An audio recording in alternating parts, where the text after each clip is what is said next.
and welcome to our brand new podcast series, A Drop of Knowledge, with me, Hannah Gunter. And me, Donald Miller. So we've got a new series where we're going to be discussing different topics every week, and we're actually kicking off with the history of water quality measurement for our very first one. And to the table, I can bring a fun fact to get us started about the first ever water measurements that we've got on record, and that is in the Nile.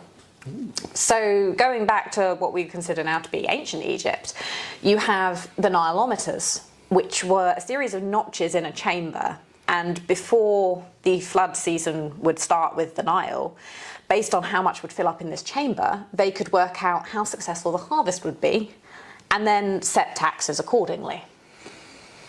It's always about money, isn't it? So it always comes back to the same thing.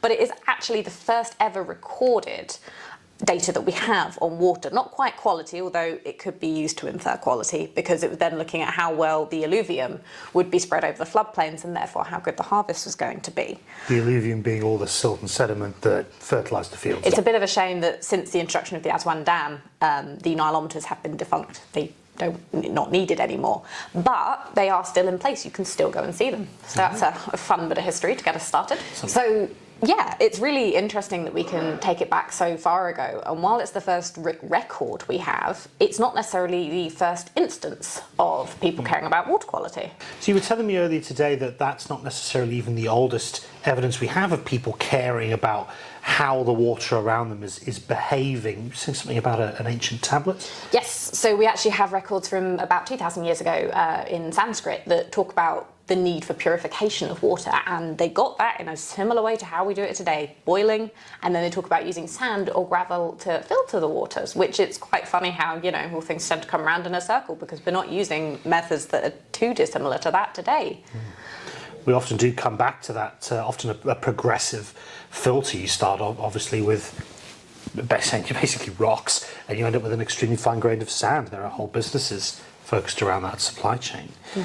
So obviously that then feeds forward as we come into the ancient Greek period, the ancient Egyptians, Tutankhamun onwards. We start to see much better record keeping. Yes. And we start to see very excellent examples of indoor plumbing in ancient Greece, as well as evidence of how they're getting water to properties. The Romans even potentially take it further. We're all familiar with the big aqueducts that are still in the landscape today. Yeah, the fact is that as far back as we go, whenever there's any records, you can see the integral part that water has always played. I mean, it says we're a blue planet, but the fact is the Romans' settlements were always near rivers. Even in Birmingham, you can obviously, you've got the old viaducts, and you can see around the country where there are aqueducts, and the fact that Romans would always settle next to a source of water. Yeah, and that even goes into something they share with the tribes that populated Europe. Of course, it's not just Europe, it's not just Northern Africa, this is global. There are examples of water management in ancient China, there are examples of very excellent, very novel water management in the ancient South American Incan empires, and of course the Aztecs settled on top of a lake, Tenochtitlan based on a lake, very famously. I think the fact is, no matter how much human civilization has changed and in all the different ways we've developed in all sort of corners of the populated parts of the planet, it comes back to a few basic things. We need air, we need water, and we need some sort of food. And of course the food often requires the water as well. Doubly important. So if we fast forward a couple of thousand years, I do have to ask you, what is possibly your favourite modern, if we use that phrase, innovation in water quality? As a favourite water quality innovation, there's an awful lot to pick from, but obviously we still live every day with the consequence of very prescient decisions made in the Victorian era. They had to cope and manage with a lot of things. The population explosion that happened alongside the Industrial Revolution has a lot of water quality touch points to it. One of my favourite being the importance of tea in British economy. Ooh, go on then. It's been theorised that one of the reasons we were able to manufacture at the rate that we did is that we encouraged, we even once went to war over, the provision of tea. And what does tea do? Well, in addition to caffeinating your workforce and improving their productivity in that way. Always a bonus, yes. you also sterilise the water they drink. Ah, because you boil it. You boil it, exactly. And of course then beer was consumed very heavily as well. It was at the time not uncommon for a predominantly male industrial workforce to have a drink of beer at their lunch. And what is beer? Beer is sterile. Yeah, it's interesting seeing how some of these threads weave themselves through, because you think, look around and we don't have that much in common with an ancient society, but actually we've still got a lot in common with them. Yeah. And interesting about beer, I hadn't thought of it. And I do like the fact that tea, something I'm a big fan of, has played such a long role in our water quality. A lot of this explosion in population, we see explosions in various diseases. Despite the tea and the beer, we see massive increases in diphtheria, in cholera. A lot of the people at the time have start out with almost an ancient understanding of disease, thinking about miasma, still thinking in certain cases that the blood belongs in a particular part of the body and all the rest of it. The four humours. Absolutely. Just run. So one of my favourite parts of sort of history, I say favourite, it was not a good time for disease. And as you mentioned, miasma, and that was the belief that there were vapours in the air that were causing disease. And Jon Snow is a prominent figure in history, and this was before he was a prominent figure in Game of Thrones. Two different people. And there was a cholera epidemic going throughout London, and a particular outbreak happened in Soho. And Snow wasn't convinced of the miasma theory, he thought it must be getting at something else, so he very famously took the handle off a water pump in Broad Street. And then the cholera cases dropped. Now, it should be mentioned there's a debate as to how scientific this was, because he then drew this map of the cholera hotspots versus where all the water pumps were, and sort of documented cases, and he did that after he took the handle off the pump. So there is a whole debate as to how scientific that actually was as a process, but the underlying point is, it was 1854, and it was a few years later, 1859, that his germ theory, as it was called at the time, that it was spread in the water, was accepted. And all of a sudden this gives people power, because if the water's not clean, which it wasn't, because sewage infiltration, and not just from sort of anything that had already been built, but also just sewage in the street and muck, getting into the water supply will make you sick. And as a result, they managed to start tackling cholera head on. It's sort of similar in significance to when they worked out that if you wash your hands before operating on someone, you won't pass bacteria over. And you don't necessarily get the fine points behind why it works, but you do get that it works and therefore we can build on it. And so it was a very pivotal moment in looking at water quality in general and the impact on health, because you're never going to go very far in water quality without having the health dimension mentioned. Profound point in favour of being inquisitive and curious and not accepting that the current understanding is sufficient, and that feeds a lot into what we see today. We know we have problems. We know we have declining rates of biodiversity in rivers compared to what we've seen in the last 20 years. But it's not necessarily just as simple as pointing at one pollution source. It doesn't explain everything we see. I think some of the issues we really tackle today is that pollution itself, the constituents that make up pollution, are so much more varied and complex than we've ever had to deal with in the past. It's not just bacteria and viruses, we're also thinking about chemicals and heavy metals, and also the impact of having too much of, say, a nutrient or something in our waters. You were talking to me about the Great Stink earlier. I was. So the Great Stink is fascinating because London has various means historically of accessing sewage. Obviously we look right the way back to the ancient Roman settlement of Londinium. That would have been a cesspit based system. You would have had local cesspits and those responsible for then carrying human waste and animal waste out of the settlement to larger sites. As the city grows, you see a variety of ways to handle this, but ultimately generally what ends up happening is households have to transport their waste to your local watercourse. And this starts to trip up over just very obviously the sight and the smell of a contaminated water where you don't want to pull water from it. We start to bring water in for these water pumps, starts to be drawn from places where they're trying to avoid people putting their sewage in. And this is all predating Jon Snow. This is all building up over hundreds and hundreds of years. Even during the Great Fire of London in the 1600s, it was proposed then for a sewage network to be installed in the reconstruction, although ultimately not done. I was going to say, I did not know that. I just remember learning about Samuel Pepys in his diary. Absolutely, yes. It sort of happened a little bit quietly. It's not that widely discussed. And I'm not entirely sure at the time how seriously it was taken. This wasn't necessarily considered a problem. It's not unknown that in major European cities throughout the Middle Ages and into the pre-industrial period, you just accepted there was going to be a smell. You accepted there was going to be poo on the streets. You don't wear a particularly long dress. You make sure your shoes have a bit of a thick sole to them. Isn't that a lovely thought? It is, isn't it? There's even some archaeological evidence of some raised stones as roadways are crossed to allow people to not step in the muck in certain cities. I do remember being told that when people used to throw things out of the window and sort of empty buckets and stuff like that, they would have to yell. So if you're walking down the street and heard someone yell, you had to step back or you'd get doused in some mixtures you probably don't want to be doused in. We'll call them humours and miasma, shall we? Yeah. This all builds up. Obviously, Jon Snow is beginning his work on cholera. There's a lot of discussion happening. And as this happens in 1858, a heat wave hits the city of London. Temperatures top 30 degrees and the stench is unbearable. A lot of factors that have been building for years all come together. We've got an expanding population and our expanding needs of waste. We've got the fact that obviously upstream water extraction is slightly reducing the flow of water through, which means that the waste is not being carried away as efficiently, and you have what we would now understand to be an increase in the breeding explosion of bacteria and then the smells that they produce. Causes such a stink that Queen Victoria comments that the press has a complete field day.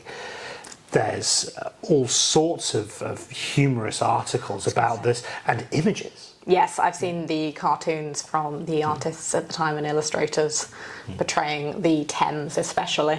Yes, you see an alternation between the Thames as a carrier of death, but also the Thames as a very sick individual, sort of a mother or father figure to the city that has been poisoned and dying. Members of Parliament are observed holding rags to their faces as they hurry down the steps. Something has to be done. It takes just 18 days for legislation to be passed to correct the issue. The foundations of the modern London sewage network, which really saw its greatest upgrade as part of the recent Crossrail work, came as a result of that. And you're just saying it's not until 1859, a year later, when germ theory is widely accepted. So they're doing this not necessarily in the presence of all the data. They simply understand that something has to be done. They cannot ignore the problem anymore. I can't help but draw a slightly interesting parallel to the situation that's going on in Birmingham at the moment with the rubbish. Because listening to you talk about this is making me think, if you can see it or if you can smell it, you know it's a problem. Whereas now we turn on our taps, the water is there, you don't necessarily think so much about how it got there. We've had the problem in our rivers reaching, peak interest, as it were, because people have noticed and it's having very visible results. If you know what's going on in Birmingham right now, we haven't had our bins collected for almost 2 months, and apart from seeing a lot of rats running around, Birmingham has made national attention. Which is not really what you want to make national attention for, but to the point at which my aunt rang me up and was like, is it okay? Because it is being blown slightly out of proportion, but there are rubbish bags on the streets, and because you're thinking about it and you can see it and smell it, people are caring. But when it goes back to being taken away, will we think about it? Probably not. I'll chuck my bin out on a Sunday night like I normally do and wait for it to be collected. Perhaps one hopes that there'll be some more action to reduce waste and encourage households to do things like composting and it certainly reducing consumption. Affected me in how I've been dealing with waste and trying to think, how do I reduce it even more? Because I don't want to have my bin overflowing. But there's definitely something to be said for the speed at which society moves when it needs to. And you talk about 18 days in Parliament to put the legislation down to fix the Great Stink. And we've had a similar level of reactivity when it's come to our government today. The 2021 Environment Act, and obviously Section 82 of that for the upstream and downstream monitoring, big talk at the beginning of the next AMP, which is now. So it was a reactive piece because this was suddenly in the public eye. How successful, if it's going to be as successful as cleaning up the Great Stink was, I have no idea. So obviously we're still living with that legacy today. There do remain pieces of sewage work that were laid down at the time. The mains replacement programme has been ongoing for a long time in the UK, and the Crossrail project in particular, obviously the public are very aware of what's happening with tube lines and things, but all of that disruption afforded a great chance to upgrade our water infrastructure. Some of our sewers have gone in really for the first time in 150, 180 years. They've needed to be upgraded and replaced. And when you think about how much London's population has grown since 1858, it's incredible the level of foresight and the level of economic growth and benefit that's given us as a nation, that our capital could be so powerful. Without being able to sustain that level of population growth, London was the economic centre of the world. And that requires being able to coordinate and maintain a truly massive number of people. And we see cities today in Southeast Asia, in Africa, in South America, facing many of these challenges. And I think one of the small issues maybe with living in a country where all we do is complain about how much it rains, and hands up, me too, is we do go through the thing of we're either very aware of our water or completely removed for it. And do you know what, if you go to Sloane Square tube station and look up, what you'll see? No, I don't. What do you see? A river that has been moved above the tube station because it was in the way. So you look up and just see a concrete thing, and the river's running through it. That's insane. It's a bit, and it's those kinds of feats of engineering that are amazing for a society whose population growth was so defined by rivers that now when they're in the way we're just whoop. Wow. So obviously that's a big part of British history. What do we see in our very close neighbours in Europe, for example? Similar sorts of things. In some cases rivers are still very much important, but they're facing a lot of the same water quality challenges that we see here. You've got, especially where Europe has so many countries that are leading on to one another, most of the rivers there, the big rivers, are multi-boundary rivers. They cross many countries and they have a massive history of use.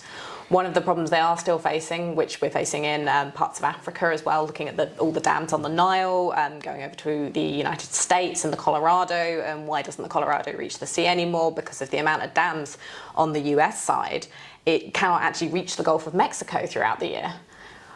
Which completely destroys the downstream water quality, fishing and industry that depended on it. And it's much the same sort of in Europe. In some cases they've managed to be preserved, in some cases they haven't. Big rivers like the Danube now have serious water quality issues because people forget with a river sometimes. When I say forget, it's a bit disingenuous, but it's the river will flow. What you do in one part of it will affect another part of it. And it's interesting seeing now, are we reacting in enough time to do what people have done in the past and put in measures to save our water quality. Such as, for example, efforts in, I think especially Eastern Europe, where they are now removing weirs and some dams. And one very, very humorous piece of news out of, I believe it was Hungary, was that they were talking about putting in some water control methods, and while they were taking a long time and being a government, some beavers moved in and did it for them. Yeah.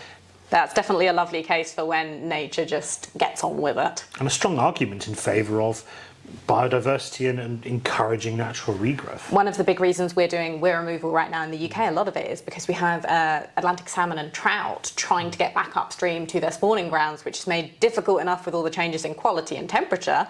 But once they've managed to adapt to all of that, there's a whacking great weir in the way, or 3 of them. So weir removal is actually interesting, and it's not just looking at, okay, so the fish can move, great, it's then the impact the fish have, then it's the impact on the rest of the ecosystem, and then we're looking at better water quality when you can actually sustain a thriving environment. There's no point of salmon coming up the river if it's spawn and have nothing to eat. Yes, as I say, half the time they won't reach their spawning grounds. So it's really interesting look at back at some of the, obviously we've been limited in the topics we've managed to discuss so far, but looking at how water quality and water supply and civilization, all these issues can actually sort of meld together. And again, getting away from English and looking at a more European viewpoint, I can't help but think of Venice. Oh yes, and they've had some very recent issues. Incredibly famously, the city is sinking. This beautiful city, and it's so heavily dependent upon its canals, very famously.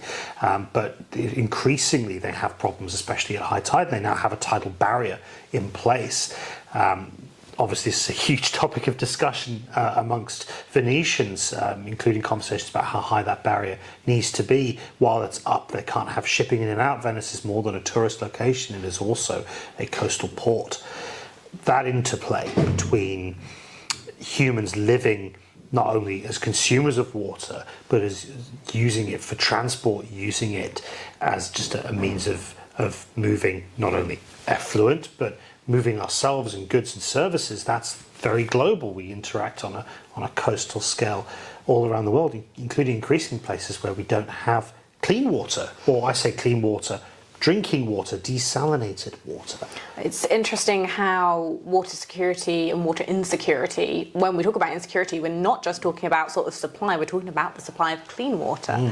And desalination plants set up in coastal areas where the water available, whether that be under the ground or wherever it's coming from, isn't enough to meet demand. But the big problem with desalination is that in order to desalinate water, the byproduct is brine, which then you have to do something with. And in times it's gone back out into the sea and just it raises the salinity, or you have to get rid of it somewhere, and salt obviously is quite harmful to the growing environment. And it's interesting to see that sort of cyclical behaviour. As much as we try to mitigate one area, we can't help but cause trouble in another. There's always a consequence somewhere else. An excellent example of that being the various chemicals we output into the watercourse. Yes, I was going to say PFAS is now getting national attention, similar to how the sort of sewage scandal has been. And it's something we are very concerned about, because all of a sudden it's not just knowing that they're there, it's how do we test them, how do we work out how damaging they are, what levels are appropriate, because this goes past just drinking water. And again, we're back to the salmon, and we're back to general health and the environment, because all these things are connected. And also ultimately humans, we then eat the salmon. Are we filtering the PFAS appropriately as it comes back into our homes? PFAS has been identified in human bodies, as have microplastics. I would say microplastics being discovered in utero that was a couple of years back now, which seemed, given that it's such an enclosed and protective environment, you think of a baby in the womb, you think that's the one part of life where you're protected from these external things that might hurt you, but actually there's microplastics now in there. Even the placenta, typically such a hero, cannot defend against some of these threats that are entirely of our own creation. And the fact is, water is our life. And if the water's bad quality, then we're going to struggle. The other one that springs to mind is nuclear power.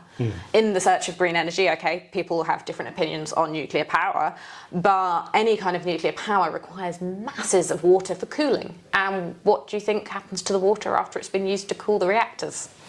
Might guess it gets a little bit warmer. Yes, so the temperature will go up, and the water gets discharged back to the environment, and all of a sudden you have random algal blooms in the sea using up all the oxygen, so you'll have like a localized period of anoxic conditions, which affects the bacteria. So even when we're on a quest to improve something or find a new method, so often we don't see the negative sides of it coming. Talking about all the current solutions we're trying to find to things, have you ever used ChatGPT?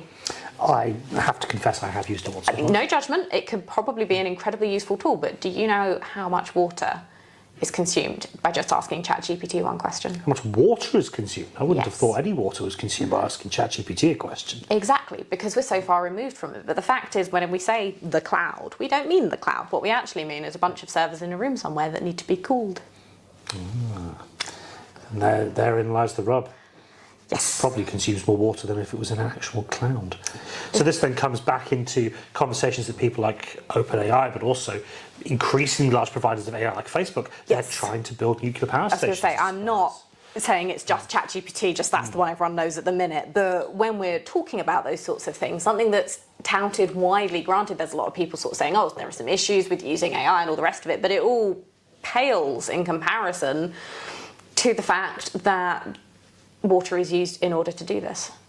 And if you're asking it a fairly redundant question, because people are using AI and they're planning in them every day, there's still a water footprint for that. In the same way we've talked about carbon footprints, water footprints are equally a thing. Even with nuclear being such a heavy consumer of water, we do see water consumed in coal-fired power stations in a coastal or river environment, even combined cycle gas turbines, while they do a much better job of not wasting the water as it comes out. They still only talk about a 70 to 80% efficiency for most CCGTs that are in operation internationally. That's a lot of heat going back out into the local environment. You obviously have to intake that water back in. Not all of that water, again, if you're talking about a power station, you have a steam conversion. That means not all of the water comes back out again. An excellent example of how water is handled and managed in ways that have been thought about. So yes, we're referring to nuclear power obviously as a horrific heater of water. Really any form of power generation that uses steam turbines is going to involve massive water intake and also heavy cooling requirements, and we see this all over the world. It's not just power generation as well, many forms of process control. We see an awful lot on the oil and gas side, especially around the byproducts of the gas industry. You see that not only in the North Sea and on the Scottish coastline, you also see it in the Middle East and in the Gulf of Mexico as well. This is a full system thing. Yeah, you can't look at water quality as much as we said today. We'll talk about history and water quality in general. We can't just talk about that because water doesn't exist in a vacuum any more than our population does or a certain country does. We are all interconnected. If the whole you can't see it, therefore you're not thinking about it is ringing extremely true for sort of the western part of Europe especially. We look at things like recycling. And then you find out that your recycling isn't actually being recycled, it's being sold off. And once it's been sold off, it's just going to get dumped and eventually it will make its way out to sea. And they found these floating rafts of rubbish just in the sea, miles from anywhere.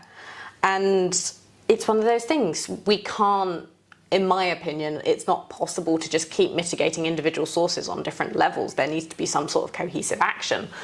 Which we've done in the past. Indeed, we have 18 days to legislation. 18 days to legislation, and even going back to those ancient Egyptians using the Nilometers to using the Nilometers to predict how good the harvest will be based on the flood. The Nile is another one of those that at the minute, because it's a transboundary river, there has been conflict in the past over the use of it in the various countries and how much you get to use and how that's split up. So rounding this out then, it's obviously a massive topic. We've covered a lot, we've rambled all around the world really. Yep, and we probably could continue because it's multifaceted. Absolutely. The important thing here is that there's real hope. Public pressure has been shown to work, and it's been shown to work through the centuries. Yes. Where there's a financial reason, crop harvests, this makes a big difference. Where there's a public pressure reason, it makes a big difference. These problems are not insurmountable. No, and there is appetite for change wherever you see it. And one of the things COP, the climate summits, have recently introduced a water pavilion where people get together and talk about water. If you go all the way down to the grassroots level, you'll find countless organisations, and they're the ones that can focus on maybe a smaller area and building up, and there's many of them doing that. Governments, okay, really depends on who's in government at the time and the priorities, but whenever something gets pushed into the public eye, then is the time where they're most likely to act on it. So as much as I'm probably normally referred to as a bit of a pessimist, I do remain hopeful that we'll manage to find our way out of this. Perhaps we will make change that rings for another century and a half. Yeah, maybe, I don't know, there'll be two people sitting here in 100 years' time talking about what we were sitting here and talking about. Well, thank you for joining Hannah and I as we meander our way around various things we know about the history of water and water quality. We hope you'll join us on the next coming weeks. Next week specifically, we're going to be offering a bit of a view on the more modern policy and water quality protection, and it promises to be an interesting one.